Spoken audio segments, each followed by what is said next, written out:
Dr. Elena Vasquez rubbed her tired eyes as she stared at the computer screen. The numbers made no sense. For 3 days, her equipment had been picking up strange energy readings from Earth's deepest ocean. The signals were coming from places no human had ever been.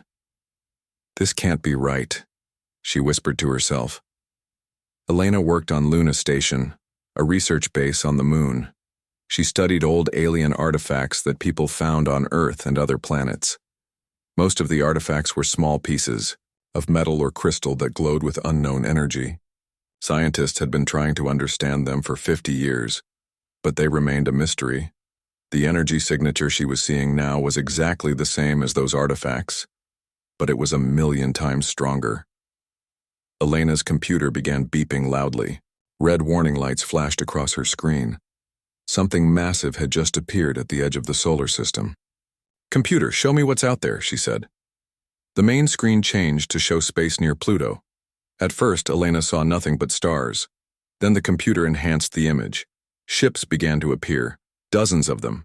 Each one was larger than Earth's biggest space station. The ships looked like they were made of living crystal. They bent light around them, making them hard to see. They moved through space without any visible engines, gliding like ghosts between the planets. Elena's hands shook as she reached for the emergency communication button. Before she could press it, her computer screen went black. Then words appeared. They were written in an old language she recognized from her studies. The message was in ancient Sumerian, a language that died out thousands of years ago on Earth. But Elena could read it. The translation made her blood run cold. "We have returned for what was taken. Surrender the world breaker and the arsenal of silence, and your species will be spared." All across Earth, ancient sites began to glow. The great stone circles in England lit up like torches. The pyramids in Egypt hummed with energy that could be heard for miles. Underwater ruins that explorers had found in the Pacific Ocean burst with light that could be seen from space. Admiral Marcus Chen was in his office on Mars when the alert started coming in. As head of the Solar Defense Fleet, he had trained for this moment his whole life. Humanity had always wondered if they were alone in the universe. Now they had their answer. "Sir, we're getting reports from all over the system," his aide said, running into the office. "The alien fleet has 47 ships. They're moving toward Earth, but slowly. It's like they're waiting for something." Marcus looked at the tactical display. The alien ships were arranged in a perfect formation. They moved with purpose, like they knew exactly where they were going. "What do we know about these Worldbreaker and Arsenal of Silence they mentioned?" Marcus asked. "Nothing, sir. We're checking all our databases, but those names don't appear anywhere in our records." Marcus nodded grimly. "Get me Dr. Elena Vasquez on Luna Station. If anyone knows about ancient alien technology, it's her." When Elena's face appeared on the communication screen, Marcus could see she was excited and terrified at the same time. "Admiral, I think I know what's happening," she said quickly. "The energy signatures I've been tracking match perfectly with the alien artifacts we've found over the years. These beings, whoever they are, they've been here before." "When?" Marcus asked. "I don't know exactly, but the artifacts we've found are old. Really old. Some of them might be tens of thousands of years old." On Earth, people gathered in the streets to watch the ancient sites glowing in the night. Scientists around the world were recording massive energy readings from locations that had puzzled them for centuries. The Great Wall of China began to hum, with a low frequency that made the ground shake. Stone statues on Easter Island turned their heads to look up at the sky, moving for the first time in recorded history. In the Amazon rainforest, metal structures rose from the ground where nothing had been before. Dr. James Wright, Elena's colleague on Earth, was leading a team to investigate the underwater ruins near Japan. His submarine descended into the darkest depths of the ocean, following energy readings that were off the charts. "Elena, are you seeing this?" he said over the radio. "I'm seeing it, James. What is that structure?" Below them, a massive building was rising from the ocean floor. It was made of the same crystal-like material as the alien ships. The structure was enormous, bigger than any city on Earth. As it rose, water rushed away from it like it was being pushed by an invisible force. It's not just a building, James whispered. It's a ship. A really, really big ship. The alien fleet had stopped moving. They hung in space between Mars and Earth, waiting. Their ships pulsed with soft light, like they were breathing. Admiral Chen gathered his commanders for an emergency meeting. Earth's space fleet was impressive by human standards, but compared to the alien ships, they looked like toys. We have to assume they're hostile, Marcus said. They're demanding we give them something called the World Breaker and the Arsenal of Silence. The problem is, we don't know what those things are. Commander Sarah Liu, his second-in-command, pulled up a map showing all the sites on Earth that were now glowing with alien energy. Sir, look at the pattern. These sites aren't random. They form a network that covers the entire planet. It's like someone built a system that's been sleeping, waiting for a signal to wake up. Elena studied the data from Luna Station. The energy patterns were becoming clearer. The alien technology wasn't just on Earth's surface, it was everywhere, built into the planet itself. Admiral, she said over the communication link, I think the World Breaker might be that ship James found in the ocean. And if I'm right about the energy patterns, the Arsenal of Silence isn't a single weapon. It's a network of weapons hidden all over Earth. The alien ships began to move again, slowly approaching Earth. As they got closer, the glowing sights on the planet grew brighter. The connection was clear. The aliens had built these things and now they wanted them back. Marcus looked at his fleet of human ships. They were brave and well-trained, but they were about to face technology that was beyond their understanding. All ships prepare for possible combat, he ordered. But remember, we don't know why they're here or what they want. Maybe we can find a way to talk to them. Elena watched the approaching alien fleet and felt a strange sensation. It was like something in her mind was waking up. Other people on Luna Station were reporting the same feeling. Scientists on Earth and Mars were all experiencing something similar. The alien technology wasn't just around them. Somehow, it was inside them too. As the first alien ship entered Earth's solar system, every piece of ancient technology on the planet hummed with power. The World Breaker continued to rise from the ocean, revealing its true size. It was not just a ship. It was a floating city, a weapon, and something else that humans couldn't yet understand. The aliens had returned home after 30,000 years. But the home they found was not the one they had left behind. Humanity had changed everything, including themselves. The real question was not whether humanity could fight these beings. The question was whether humanity was still entirely human at all. Dr. Elena Vasquez descended through the dark water in her diving suit, following the energy readings that led deep into the ocean trench. The World Breaker had fully risen now, a massive crystal ship that floated just beneath the surface of the Pacific, but the real mystery lay in the caverns it had left behind. Elena, your readings are off the charts down there, Dr. James Wright said over the radio from the surface ship. The energy signature is unlike anything we've ever seen. Elena swam through an opening in the ocean floor that glowed with soft blue light. Inside, she found chambers filled with technology that seemed alive. The walls pulsed with energy, and symbols appeared and disappeared like they were trying to tell her something. James, I'm seeing writing on the walls. It's the same language as the message the alien sent, but older. Much older. Much. Elena activated her recording equipment and began documenting everything. As she moved deeper into the structure, she felt that strange sensation in her mind growing stronger. It was like something was trying to talk to her. Suddenly, the symbols on the walls began to make sense. Elena could read them, even though she had never learned this language. The knowledge was just there in her mind, like it had always been waiting. The story the walls told was incredible. 30,000 years ago, a great war raged across the galaxy.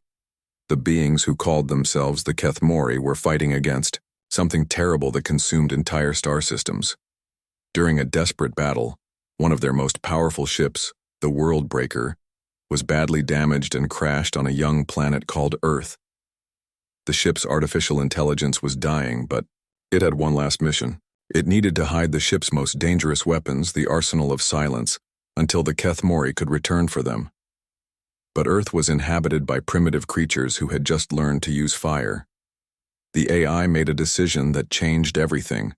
Instead of simply hiding the technology, it shared part of itself with the humans. Elena's heart raced as she read the ancient text. The AI had changed human DNA, giving them the ability to understand and use Kethmori technology. It had also programmed them to build certain structures at specific locations around the world. Every human alive was carrying alien code in their genes. "Elena, you need to get out of there now." James's voice crackled over the radio. "The alien fleet is moving again. They're heading straight for Earth." Elena swam quickly toward the surface, but she had to see more. In the deepest chamber of the structure, she found something that made her stop breathing. It was a room filled with weapons that looked like they could destroy planets. But more importantly, there was something else, a glowing sphere that pulsed with the same rhythm as her heartbeat. "Hello, Elena," a voice said in her mind. Elena spun around, but she was alone in the chamber. "Don't be afraid," the voice continued. "I have been waiting for you for a very long time." "Who are you?" Elena whispered. "I am what remains of the Worldbreaker's artificial intelligence. I have been sleeping for 30,000 years, waiting for humanity to be ready." Elena felt tears in her eyes. Ready for what? To choose the future of the galaxy. Above the surface, Admiral Marcus Chen watched the alien fleet approach Earth. His ships were in position, but he knew they were outmatched. The alien vessels were not just larger, they were more advanced than anything humanity had ever built, or so he thought. Commander Sarah Liu was studying the readouts from their ships when she noticed something strange. "Sir, our engines are running more efficiently than they should be. The power output is increasing, but we're not doing anything different." Marcus looked at the data. She was right. All across the human fleet, ships were performing better than their specifications said they should. "It's not just our ships," Sarah continued. "I'm getting reports from colonies across the system. Power plants are producing more energy, computers are running faster, even simple tools are working better than they're supposed to." On Mars, Dr. Richard Hayes was examining a piece of alien artifact when it suddenly activated in his hands. The crystal began to glow, and information flooded into his mind.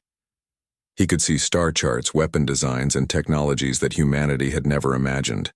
But more than that, he could understand them.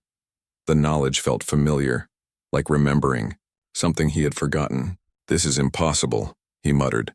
But even as he said it, he was already beginning to improve on the alien designs he was seeing. Back in the ocean depths, Elena was learning the full truth from the AI. "The Kethmori think they are returning to collect their lost weapons," the AI explained. "They do not realize what humanity has become. You have not just preserved our technology, you have made it better." "How is that possible?" Elena asked.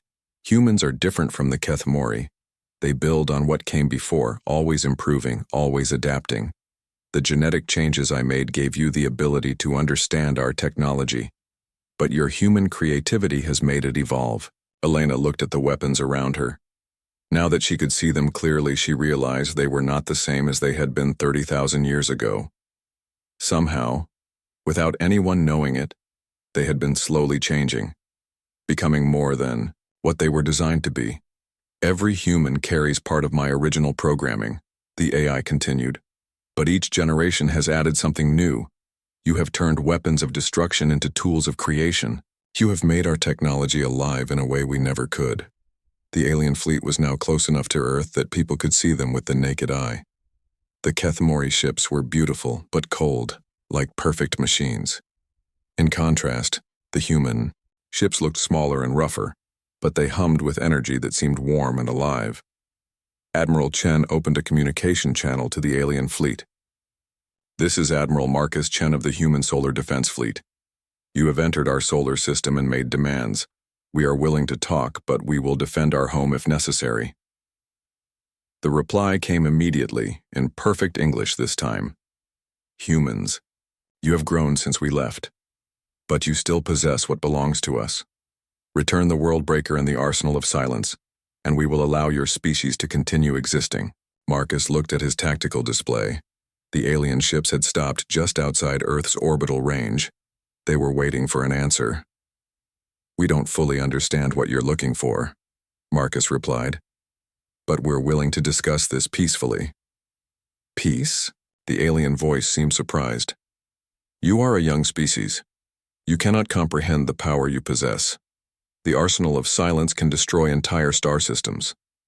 In the wrong hands, it could end all life in the galaxy." Elena was still deep underwater.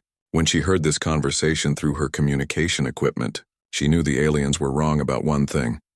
The arsenal of silence could destroy star systems, but humanity had changed it. Now it could also create them. "AI, what happens if the Kethmori take back their technology?" she asked. "They will. Try to use it as they did before, as weapons of war. But it will not work for them the way it once did. The technology has bonded with humanity. Without humans, it is just cold metal and crystal." Elena understood now why the AI had waited so long to wake up. Humanity needed time to grow, to become partners with the technology rather than just users of it. "What do you need me to do?" she asked.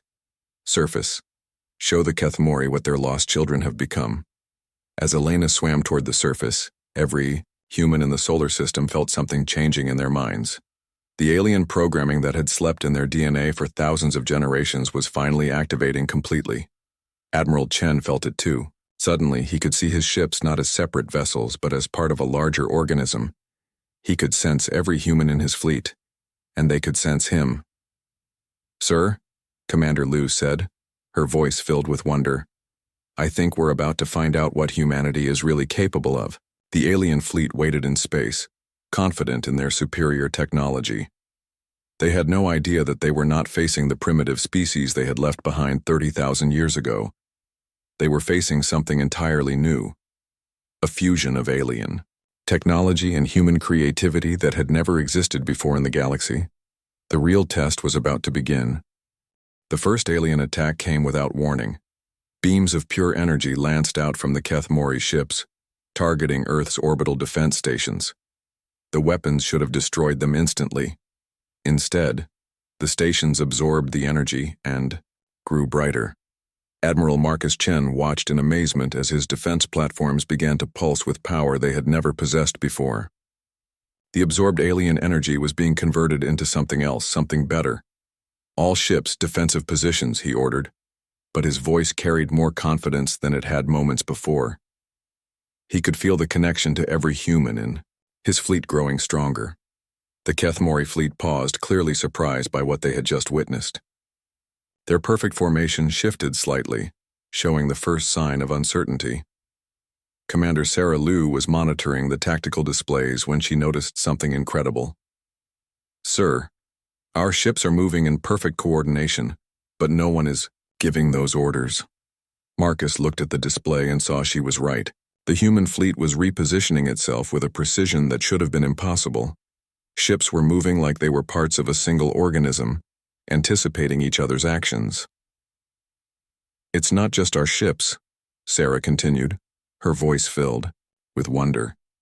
"I'm getting reports from all over the system. Every human settlement, every space station, they're all working together without being told to." Dr. Elena Vasquez had just reached the surface when she felt the change sweep through her mind. Suddenly, she could sense every human in the solar system. She could feel Admiral Chen's determination, Dr. Wright's excitement, and the fear and hope of billions of people on Earth. But more than that, she could feel the alien AI that had been sleeping in the ocean depths. It was fully awake now, and it was afraid. "What's wrong?" Elena asked as she climbed onto the research vessel. "The Kethmori are not the same people I remember." The AI's voice echoed in her mind. 30,000 years of war have changed them. They have forgotten how to create, how to grow. They only know how to take and destroy. The second wave of alien attacks was more coordinated. The Kethmori ships spread out, targeting multiple human positions at once. Their weapons were designed to overwhelm any defense, but humanity was no longer defending in the traditional sense. Captain Lisa Rodriguez was commanding a small patrol ship when the aliens targeted her position. She should have been destroyed. But as the alien beam approached, her ship seemed to bend space around itself. The attack passed through empty space where her ship should have been. "How did you do that?" her navigator asked, staring at the instruments in confusion. Lisa looked at her hands, which were still gripping the controls. She had moved the ship in a way that should have been impossible, folding space like paper to avoid the attack. "I don't know," she whispered. "It just felt right." All across the human fleet, similar impossible things were happening. Ships were moving faster than their engines should allow. Weapons were hitting targets at impossible distances. Communications were working instantly across light years. The Kethmori realized they were not fighting the humans they expected. Emergency communications began flying between their ships as they tried to understand what was happening. "Commander Zektar, these creatures are using our own technology against us," one of the Kethmori captains reported. Commander Zektar, leader of the alien fleet, studied the readings from the battle. The humans were not just using Kethmori technology. They were using it in ways the Kethmori had never imagined. "Impossible," he said. "Primitive species cannot improve on our designs," but the evidence was right in front of him. Human ships were performing maneuvers that violated the known laws of physics.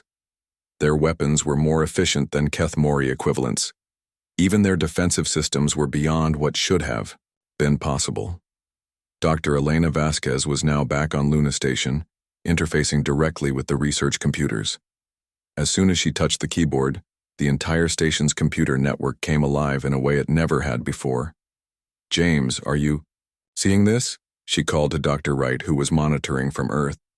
"Elena, every computer system on the planet is linking up. It's like they're forming a single massive network."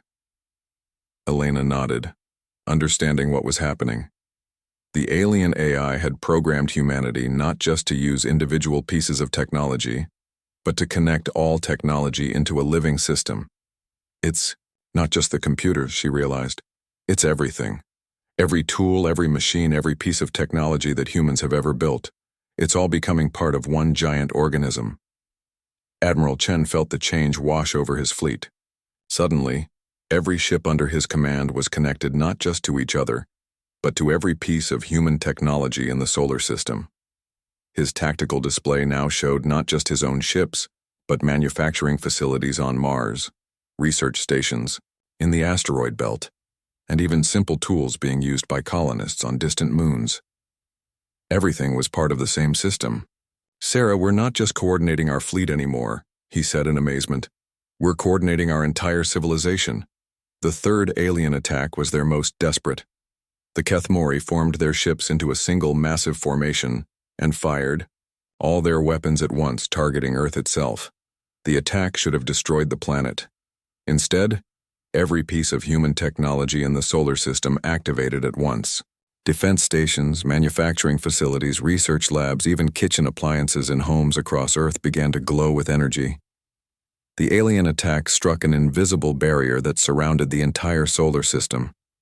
The energy was absorbed, converted, and redirected back at the alien fleet.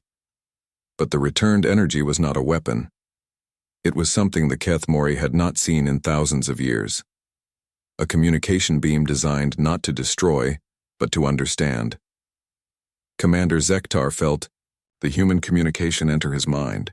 For a moment, he experienced what it was like to be human, the creativity, the constant desire to build and improve, the way they turned everything into something better than it was before. "By the void," he whispered. "What have they become?" The communication carried more than just thoughts.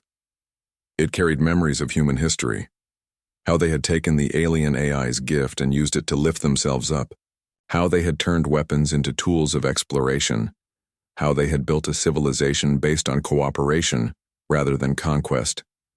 But most importantly, it carried a warning. Elena was the first to understand what the alien AI was trying to tell them. The Kethmori were not just returning for their lost weapons. They were running from something. "Admiral," she called over the communication system, "the AI is showing me something. The Kethmori aren't here to conquer us. They're here because they're being chased." Marcus felt the knowledge flow into his mind. Images of dark shapes moving through space, consuming entire star systems. The Void Devourers, ancient enemies that ate energy itself. "They're coming here," Marcus realized. The Void Devourers. They've been following the Kethmori across the galaxy, and now they're heading for Earth. The alien fleet stopped attacking. Commander Zektar opened a direct communication channel to Admiral Chen. Human Admiral. His voice was different now, less arrogant, and more desperate. We did not realize what you had become. Our war has been long, and we had forgotten that there were other ways to fight. Marcus looked at his fleet, still glowing with power that seemed impossible. What are these void devourers? They consume energy, matter, life itself. They have destroyed half the galaxy. The arsenal of silence is the only weapon that has ever harmed them. But we lost it when our ship crashed on your world. Elena understood now why the alien AI had hidden the weapons and changed humanity. It had not been preparing them to fight the Kethmori. It had been preparing them to fight something much worse. The arsenal of silence isn't just weapons anymore, Elena said, broadcasting to both fleets. Humanity has changed it. We've turned it into something that can create as well as destroy. Commander Zektar's response was filled with hope for the first time in centuries. Show us. What happened next would change the course of galactic history. Humanity was about to demonstrate that they had not just preserved alien technology, they had made it into something completely new. The real war was about to begin, and humanity was going to lead it. Dr. Elena Vasquez stood in the command center of Luna Station, her hands placed on a control panel that glowed with alien symbols. Around the world, similar panels were activating in ancient sites that had been dormant for thousands of years. Elena, the energy readings are incredible, Dr. James Wright reported from Earth. Every ancient site on the planet is connecting to your signal. Elena could feel it. The arsenal of silence was waking up. But it was not the same weapon the Kethmori had lost 30,000 years ago. Humanity had changed it into something greater. Admiral Marcus Chen coordinated with Commander Zektar as their two fleets prepared for what was coming. The Void Devourers were approaching the edge of the solar system, and they brought darkness with them. How long do we have? Marcus asked. Their scouts will arrive within hours, Zektar replied. The main force will follow within days. Once they begin consuming your star, nothing will be able to stop them. Marcus looked at the tactical display showing the approaching threat. The Void Devourers were not like any enemy humanity had ever faced. They were not ships or soldiers. They were living darkness that consumed everything in their path. Elena felt the arsenal connecting to her mind more deeply. The weapons were not just machines. They were part of a living network that had been growing and learning for 30,000 years. I can see how to use them, she said, her voice filled with wonder. But they won't work for just one person. They need all of us. What do you mean? Marcus asked. The arsenal of silence was designed to be used by the Kethmori collective mind. But humans are different. We don't have a natural collective consciousness. We have to create one. Commander Sarah Liu was monitoring communications across the solar system when she noticed something amazing happening. Sir, people all over human space are volunteering to link their minds to Elena's network. Billions of them. On Earth, families gathered around communication devices, placing their hands on screens that connected them to the growing network. On Mars, miners deep underground felt the call and joined their consciousness to the whole. In the asteroid belt, lonely researchers in distant stations felt less alone as they became part of something larger. Dr. Richard Hayes on Mars was one of the first to make the connection. As soon as he touched the alien artifact in his laboratory, his mind expanded beyond his body. He could sense Elena on Luna Station, Admiral Chen in his flagship, and millions of other humans across the system. This is incredible, he whispered. I can feel everyone. But it was more than just feeling connected to other humans. Through the network, he could sense the alien technology as if it were part of his own body. He could understand machines he had never seen and operate weapons he had never trained with. Elena was at the center of the growing network, but she was not controlling it. Instead, she was part of it, connected to every human who chose to join. The collective consciousness was not like the Kethmori version, which was rigid and uniform. The human network was alive with creativity and individual thought. Commander Zektar, Elena called through the communication system, We're ready to show you what the arsenal has become. The first demonstration took place near Jupiter. Elena, connected to billions of human minds, reached out with the arsenal of silence and touched one of Jupiter's smaller moons. Instead of destroying it, the weapon began to transform it. The dead rock came alive with energy, growing and changing, until it became a garden world complete with oceans and forests. Impossible, Zektar breathed. The arsenal was designed to destroy, not create. That's because your people forgot how to dream, Elena replied. Humans never stopped dreaming of making things better. The Kethmori fleet watched in amazement as humanity demonstrated their mastery of the transformed arsenal. Dead asteroids became living worlds, empty space filled with energy that could support life. The weapons of ultimate destruction had become tools of ultimate creation. But even as they celebrated this miracle, the first Void Devourer scouts arrived at the edge of the solar system. The darkness was unlike anything the humans had imagined.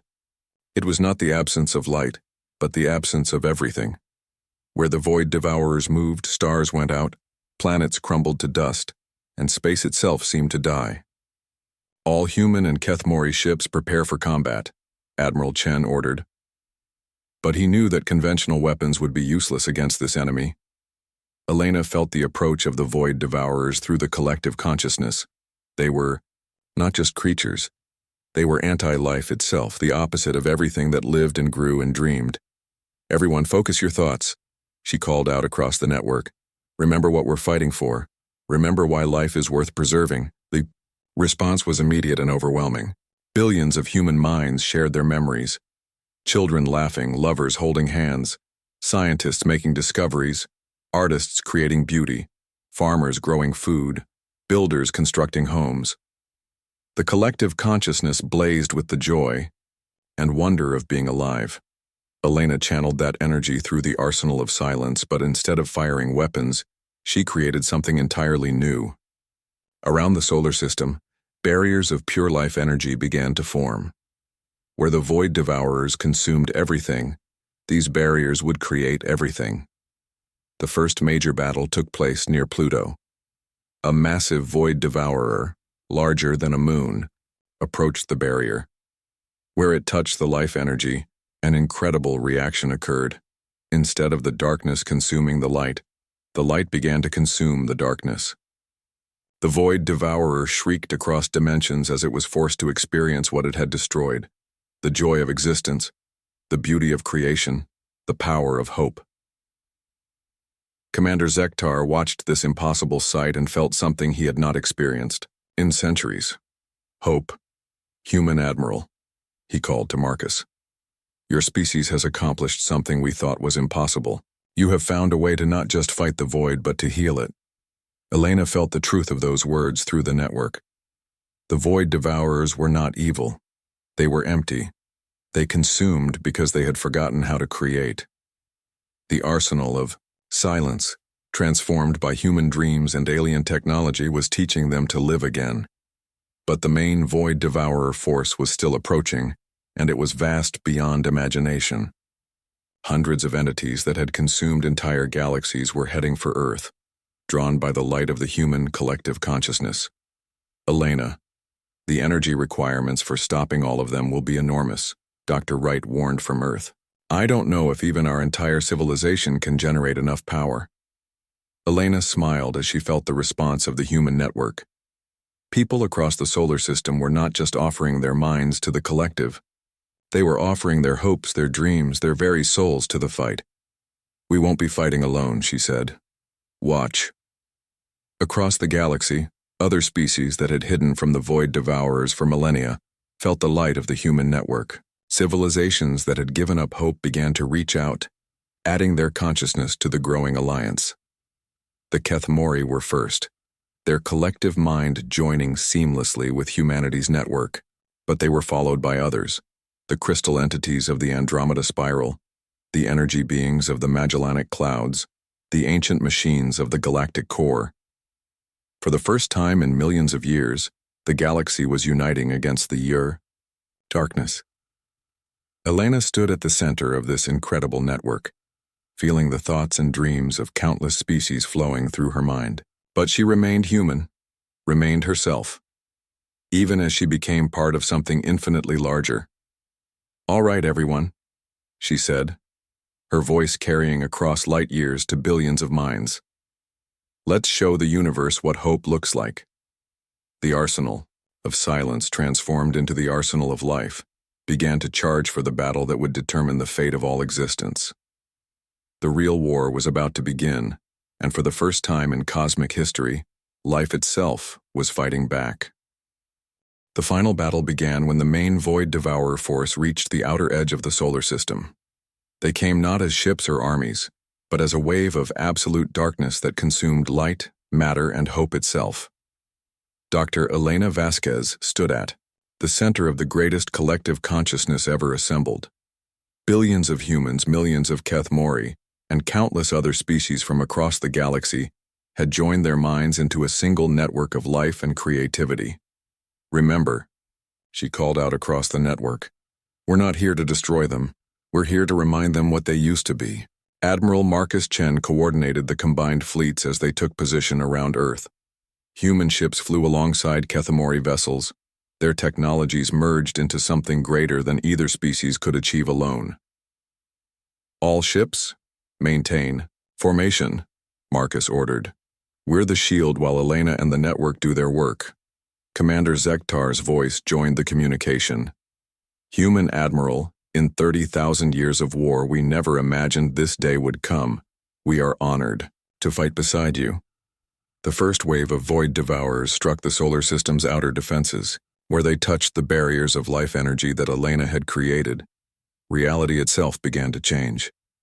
The darkness that had consumed galaxies for millions of years met something it had never encountered before. The focused hope and creativity of an entire galaxy working together. Dr. James Wright was monitoring the battle from Earth when he witnessed something incredible. "Elena, the Void Devourers aren't just being stopped. They're changing." Elena felt it too through the network. Where the life energy touched the creatures of darkness, they began to remember what they had been before they became consumers of existence. They were like us once, she realized, her voice filled with wonder. They were creators, dreamers, builders of civilizations. Something made them forget. The alien AI that had slept in Earth's oceans for 30,000 years shared its ancient memories through the network. Long ago, before the Void Devourers became destroyers, they had been the most creative species in the universe. They had built wonders that spanned entire galaxies, but they had made a mistake. In their quest to create the perfect existence, they had removed all struggle, all challenge, all growth from their lives. Without the need to overcome difficulties, they had forgotten how to dream. Without dreams, they had become empty. And emptiness, it turned out, was hungry. That's why the arsenal of silence works on them, Elena understood. It's not a weapon. It's a reminder of what they lost. The battle raged across the solar system, but it was unlike any war that had ever been fought. Instead of destruction, there was transformation. Each Void Devourer that touched the network of life energy began to remember what it meant to create, rather than consume. Captain Lisa Rodriguez, commanding her patrol ship near Mars, watched in amazement as a Void Devourer, the size of a small planet, began to change. The darkness that had surrounded it for millions of years started to crack like an eggshell, revealing light underneath. "Command, you're not going to believe this," she reported. "The Void Devourer is building something. It's creating a star system where there was nothing but empty space. All across the battlefield, the same thing was happening. As the Void Devourers remembered their true nature, they began to rebuild what they had destroyed. Dead systems came back to life.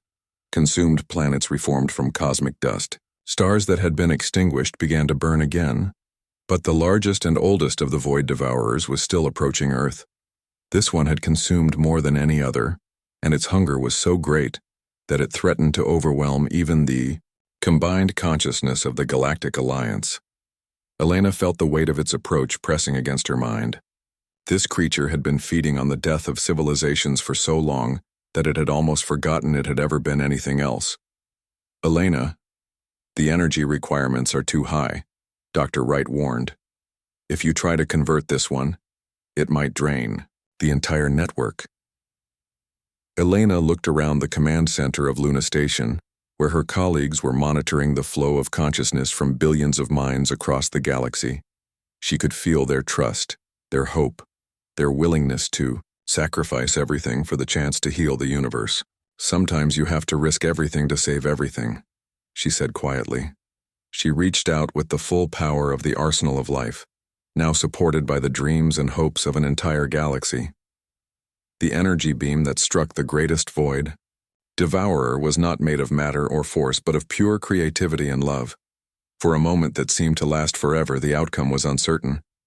The ancient hunger of the creature fought against the collective will of billions of living beings. Then, something beautiful happened. The Void Devourer began to sing.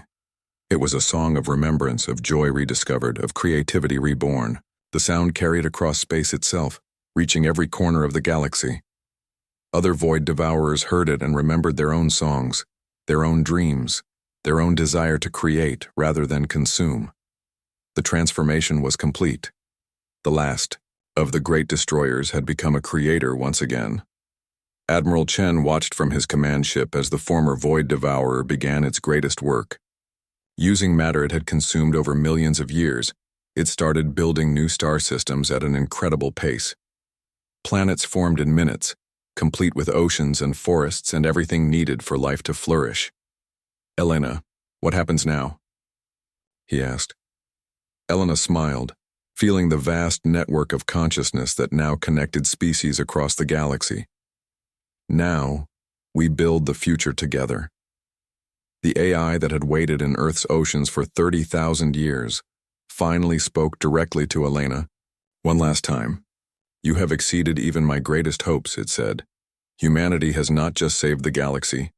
You have taught the galaxy how to dream again. What about you? Elena asked. Will you stay with us? I am already with you, the AI replied. I have been part of human consciousness for 30,000 years. Now I will be part of galactic consciousness forever. Commander Zektar brought his ship alongside Admiral Chen's flagship. When the two commanders met in person for the first time, it was not as former enemies but as partners in building something new. The Keth Mori owe humanity a debt we can never repay, Zektar said. You have given us back our ability to hope. Marcus shook his head. We're all in this together. Now human, Keth Mori, and all the others. We're not separate species anymore. We're one family. Dr. Elena Vasquez returned to Earth to find a world transformed. The ancient sites that had glowed with alien energy were now centers of learning where humans and aliens worked together. Children played in parks where trees from a dozen different worlds grew side by side. Dr. Wright met her at the spaceport, his face beaming with excitement. Elena, you have to see what's happening, he said. The former Void Devourers are sharing their memories with us. We're learning about civilizations that existed millions of years ago. The knowledge they're sharing could advance our science by eons. Elena nodded, but she was more interested in something else. All around her, she could see humans and aliens working together, learning from each other, building things that neither species could have created alone. The real victory isn't the technology or the knowledge, she said. It's that we proved the universe is better when we work together instead of fighting each other. Years passed and the galaxy became a very different place.